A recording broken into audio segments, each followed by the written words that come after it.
Our next in-person mastermind is coming up this fall, and we're heading to Vegas. We're kicking off this mastermind with an in-person tour at Zappos downtown Las Vegas campus, where you'll learn their strategies behind company culture, core values, employee engagement, and customer service. Looking outside the legal industry for business concepts and strategies allows you to gain fresh perspectives and innovative solutions that can be applied to improve and differentiate your firm's operations. Following the tour are the mastermind hot seats. Every attendee has the opportunity to dive deep into their business obstacles with their mastermind group and coach. We believe that nothing beats working on your firm in person, so join us in Las Vegas on November 7th and 8th. This is your chance to break through barriers, spark new ideas, and accelerate your law firm's success. Limited spots are available. Visit maxlawevents.com for full event details and to grab your ticket today.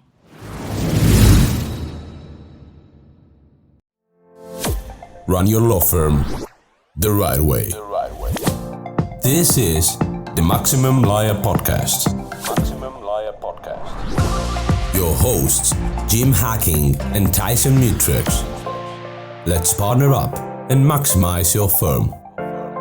Welcome to the show. Welcome back to the Maximum Lawyer Podcast. I'm Jim Hacking. And I'm Tyson Mutrux. What's up, Jimmy? Tyson, my friend, it's good to be with you. I'm excited about recording this episode with just the two of us today. I am too. We didn't have the Saturday show in the Guild because of the holiday, and so we've not talked for a couple weeks, at least on a show together. So I'm too. I cherish these times with you, Jim. I do. You jerk. I do. I really do. I say that jokingly, but I do mean it. But what's going on with you? How was your holidays? We had a great holiday. The highlight was we had our open house, which we haven't had in a few years since before COVID, and you and Amy and the kids came up, so that was fun. We had a lot of traffic, a lot of happy people, and we kicked off the new year you had right. So many people in that house. It was crazy. It was an interesting mix of people. You had, I don't know the youngest child, but I'm assuming the youngest child, at least that I saw, was, I don't know if I saw any babies, but I saw maybe someone that was like 3 or 4, all the way up to people that were, I won't even guess their ages, they're older people. You had a wide mix of, you had every race, nationality. It was an interesting mix. I don't know if I've ever been in that much of a mix of people before. It was interesting. It was cool. My kids thought it was funny because they don't know the concept of Independent George from Seinfeld, but just that all these different parts of their lives were colliding, and like their friends from high school were talking to lawyers, or, I have some friends who just like to talk to each other, so I would just put them together because they just sort of go. Normally in those situations, I'll be like the one talking to people and stuff, but like I was having fun listening to conversations. I was like more eavesdropping, and so it was just interesting listening to the conversations. So kudos to you for having such like a diverse friend base. It was cool.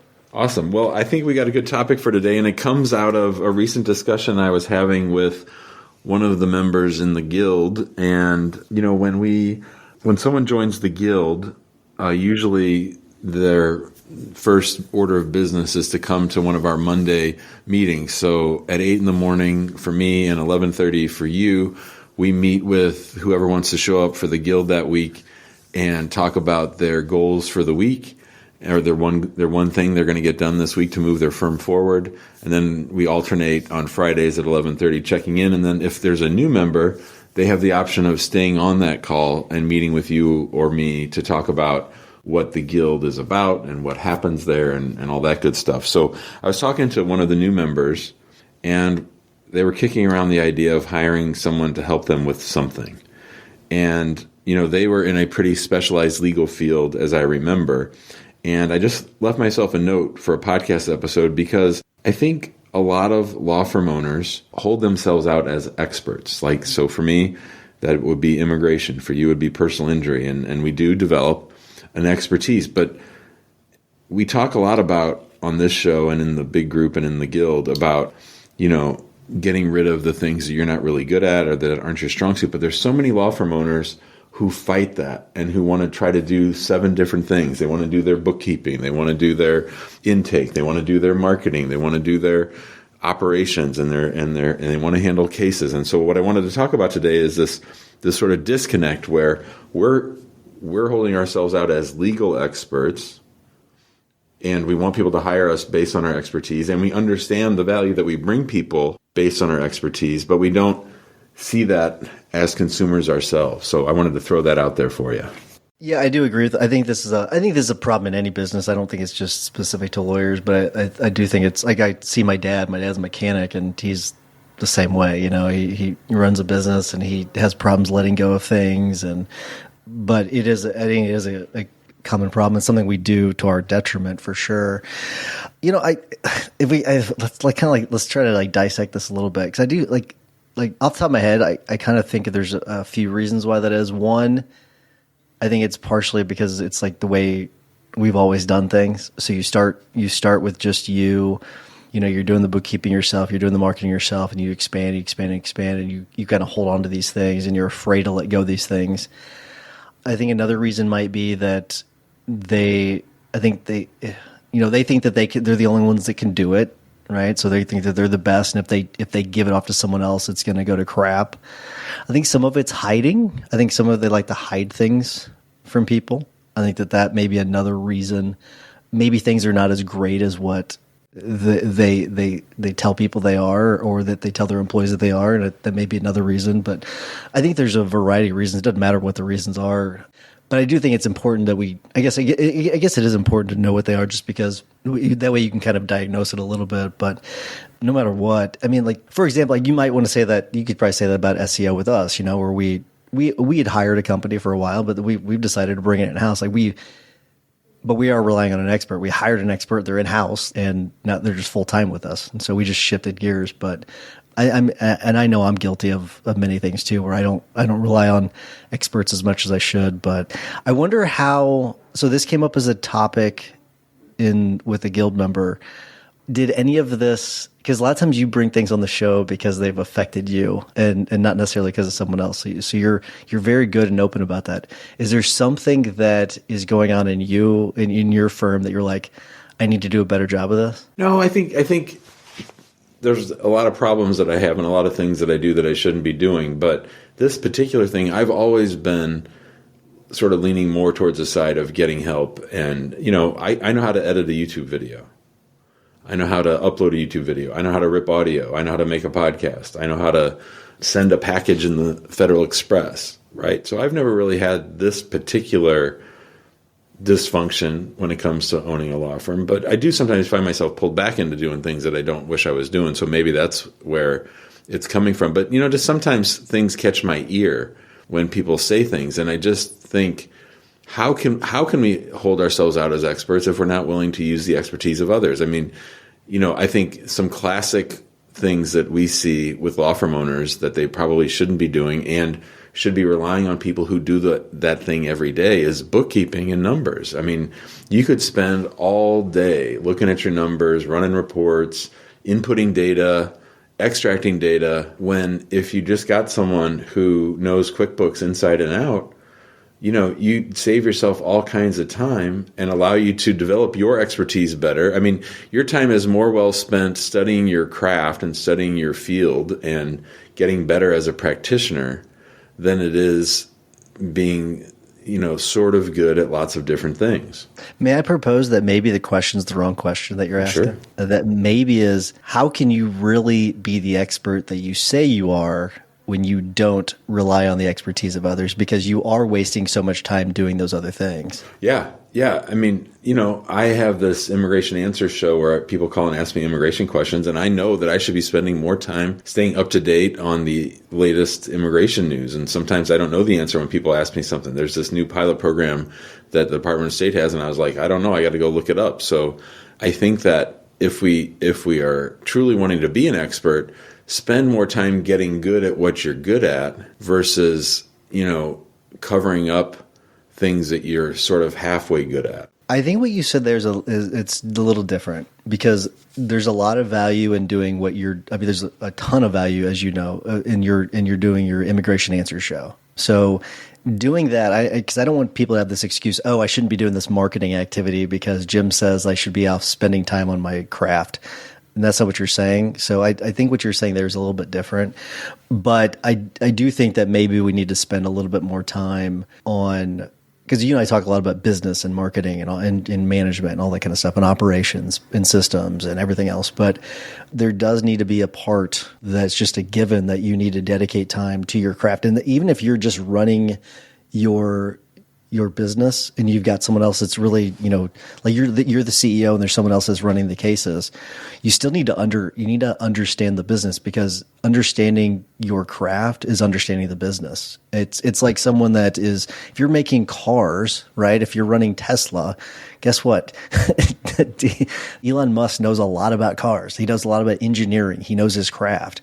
So he's got to know those things. And if you don't know your craft, if you don't know trial skills, if you don't know, the ins and outs of injury law and negotiations and all that, then you're doing your firm a major disservice. And so I do think that maybe you and I, we don't talk about that maybe enough. Yeah, and I always come back to that great talk that Alicia Kinchlow gave at Max Law when we were at Del Mar Hall. Funny you say that, because I was thinking about that as you're talking. I was thinking about her talk. Yeah, absolutely. And she said that when she wanted to learn a new practice area, she studied for 30 minutes a day for her practice area. And just think what more of an expert we would each become if we were doing that. Or if you are the one in charge of marketing or the one in charge of running a business, then you spend your time developing your skills as a marketer or as a CEO. I mean, I think that's so much more valuable than doing the low-level stuff, the polishing the silver, the easy stuff that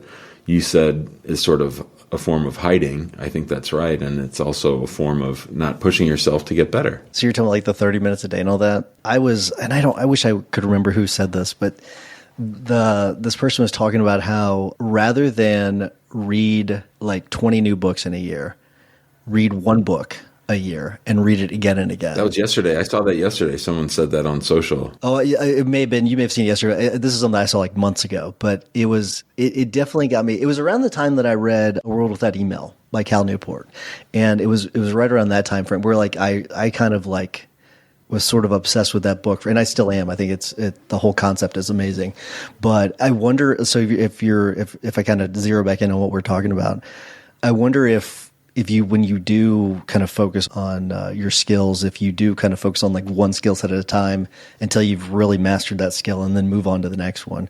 But I don't know the right answer to it, but it is something where it doesn't matter. I think we should be focusing on it more. But why are there other reasons that you think that maybe people are not focusing on it enough? And why they're not hiring? What I mean by your initial question is, like, what are the reasons why do you think that people are just avoiding hiring experts? Is it money? Is it other things? I think money might be tight, or people are cheap, or when lawyers get on and brag about this great new website they built on Squarespace, I'm like, what the hell are you doing? Who wants to see your ratty ass website on Squarespace, right? And why are you spending all this time, perfecting your logo, right? It's just not doing the real work. It's not doing the work that matters. And it's sort of busyness for the sake of busyness, as opposed to, what we're talking about, developing your expertise. That's sort of a on the business thing. That's something that's going to pay dividends. That's something that's going to allow you to scale. That's something that's an exponential investment. So, spend $20 an hour, for 5 hours, give that $100 to somebody else. If that frees you up to do 5 hours of higher level work, it's what we're talking about all the time around here. Yeah, and I wonder if part of this too is starting early is probably better because you're building the bedrock, but that's the hardest time to do it because you have the least amount of money. But if you can rely on the experts early on and build that strong base, it's probably best. But even though that's the hardest time for you to probably do it, that's probably the best time for you to do it, because that way it'll accelerate your growth as you get like 3, 4, 5, 6 years into it, because you've already got that growth. You've already invested that money in it. Whereas if you were to start and not use the experts early on and you kind of do things your own way, you do things the wrong way. We'll use the bookkeeping example. You get your book set up the wrong way. So now you're 4 or 5 years into it. They're all jacked up, and now you hire an expert. Now you're spending a ton of money to fix everything and get everything on the right track. So if you can do it earlier on, so if you're just starting your law firm, relying on the experts is probably even more important then, because you're going to set that groundwork for everything else. Which is the same thing we say to clients. Oh, I wish you would have hired me earlier. Oh, I wish, it's much easier for me to have filed this case from the start. I'm going to have to charge you double because it's so much of a mess now that I've got to try to save your ass from getting deported or something, right? So yeah, I get so aggravated whenever someone calls me, even a month into an injury case, because they've jacked so many things up at that point. Their treatment is so messed up. Like they gave a recorded statement. Yeah, you're right. I mean, like it's like, gosh, you're right. It's the exact same advice we give clients. Exact same advice. Let me kick a question over to you. That way there's an easier transition. So I guess what's the solution to this? Let's do some RSF on this, Jimmy. Like, how can we RSF this? Well, I think one thing that is the reason we keep going back to Alicia's talk is because it's making a decision to set aside time every day that isn't interruptible, that isn't subject to negotiation. This is just a half hour where I'm going to get better at what I'm doing. And that's like making an affirmative decision before the craziness comes in. If I recall, she did it sort of first thing when she got to the office before the bullets were flying. I think that's important. I think practicing letting things go and delegating, I'm a big believer. When you and I come upon someone who's trying to do everything, we always talk to them about trying to develop that muscle of letting go, the muscle or the skill of delegating with supervision, delegating a little more till you get more comfortable at it. Give away small things, start small. It's like in Atomic Habits when James Clear talks about, leave your shoes out and your gym clothes out in the morning, the night before, just so that you sort of like, just break that cycle a little bit. Just do something a little bit different. Like get an account on Fiverr or Upwork and just look at the things that people can do for you. And just find something simple, maybe not even in your business, maybe just in life. I mean, hell, just sign up for Instacart and have somebody deliver your groceries. Just start to learn that you don't have to do everything. And I know the biggest hurdle, I think, to this is the most part that people view it as an expense. But it's not an expense. It's an investment. You're buying time. Ultimately, you're buying time to do the things that will make the biggest impact on you and your firm, as opposed to just piddling around on low-level stuff. Yeah, I think there's a lot of lessons what you're just talking about, like when it comes to like optimizing your time and just reconfiguring your week. So, I'm having to, take over some cases recently just because, you and I have talked about it, but like there's just to kind of, keep things, moving consistently and efficiently until we, hire a new lawyer. But it's interesting because I spent so much time last year giving up, like saying no to things and kind of, minimizing the things I had to do. It has given me the bandwidth where I can be a little bit more flexible too with my time, where I can fill in and it doesn't really interfere with a whole lot of other activities that I've had to do.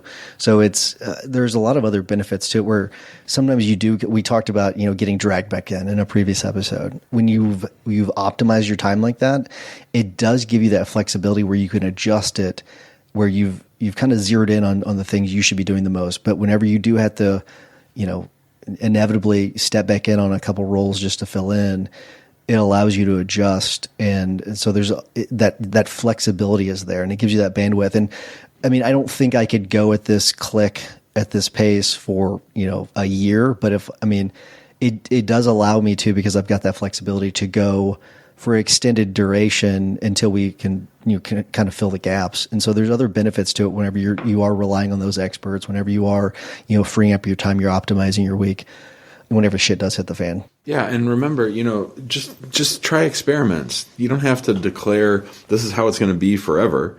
Just try experiments and try that letting go. Try, setting aside time to do the big thinking work. Because if you're not doing it, no one's doing it, because you're the law firm owner. So if you're not doing this stuff, it's not getting done, and you're just going to keep spinning your wheels. Yeah, I agree. All right, any final words on that, Jimbo? No.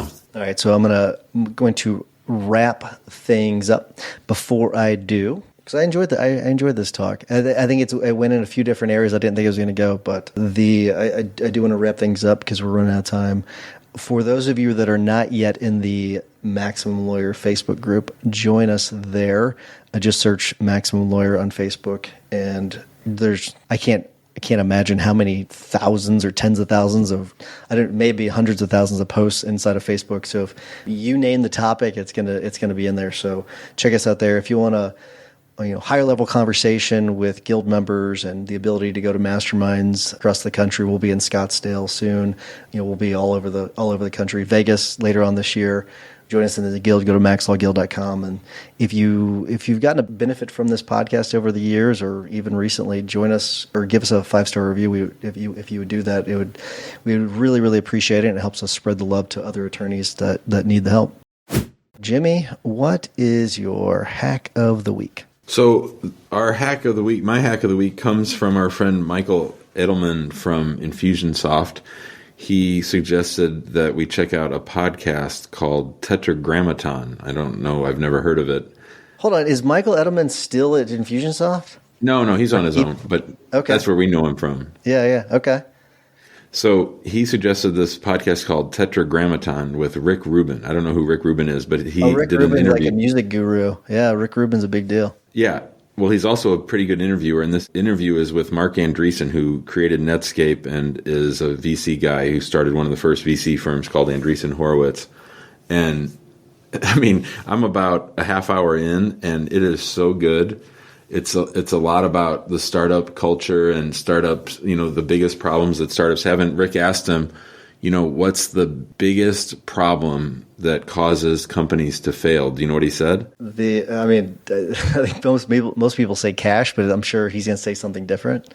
He said infighting. Oh, interesting. He said you got to get your team, you got to keep your team together and on the same page. And I'm feeling that right now, so I appreciated that message. But he had a great line. He said there's an old VC adage: most companies die of suicide, not by homicide. And so that it's death from within versus death from without. So I highly recommend it. I can't wait to finish it. It's really, really good. It's just like pure good stuff. Every answer is just boom, boom, boom. And Andreessen's just a freaking genius.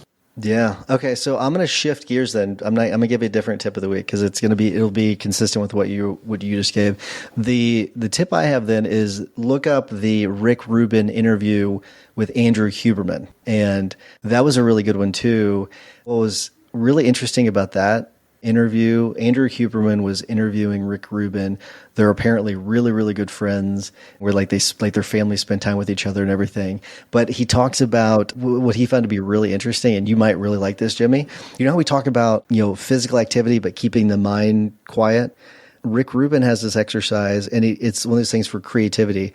He focuses on keeping the body still and keeping the mind active. So when I can't sleep at night, what I do is I will lay in bed, and instead I will try to be like as still as possible, and I just let my mind go. Because I think most of the advice is, hey, like just you should quiet the mind so you can fall asleep. Mind like water. Like water. And so I've stopped doing that, and it's amazing the ideas that you'll come up with. And so I'd never heard that before, but it's a great interview. So yeah, Rick Rubin is apparently he's like a genius and all that. I had not heard of him until recently either. But so yeah, the Rick Rubin interview with Andrew Huberman. Awesome. All right, man. Good stuff. Thanks for listening to the Maximum Lawyer Podcast. To stay in contact with your host and to access more content, go to MaximumLawyer.com. Have a great week and catch you next time. Before you go, have you heard Jim and Tyson talk about the Guild on the podcast or in the Facebook group? If not, you're missing out on some really exciting things happening with Guild members and their law firms. The Guild includes a community, accountability, trainings, group coaching, and in-person events like our quarterly masterminds. Inside, you'll gain support, tap into a network of connections, and continue learning, a common theme among successful entrepreneurs. Investing in a community is like the self-care of business ownership. Surrounding yourself with other people who get it is crucial when you're creating a rock-solid foundation to build your business on, one that's strong enough to withstand setbacks, transitions, and growth. So head to MaximumLawyer.com/theguild to join now and get started today.